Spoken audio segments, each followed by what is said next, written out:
Welcome to this explainer. Let's dive right into surviving the chaos of 1-minute scalping at the opening bell.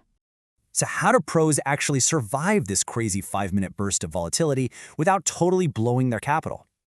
That opening impulse move, it's like a hurricane. The market's initial direction is literally anybody's guess.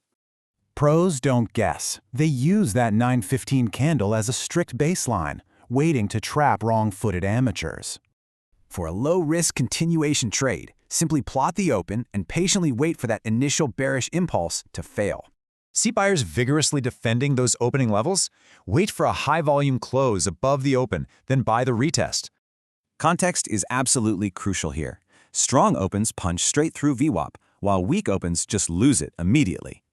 Check this out. A truly strong open. It's a massive bullish candle, blasting right through the moving averages. Conversely, here's your weak open. Notice that red, bearish candle instantly giving up the VWAP with zero resistance. During those manic first 5 minutes, traders deploy tactical setups like the 1-minute opening range breakout or failed moves. Take the Rising Devil setup, for instance. It's a killer micro-trend tactic where you short an early weak pop. Let's look at another tool. You can build solid control by leveraging Fast 9 and Slow 21 EMAs.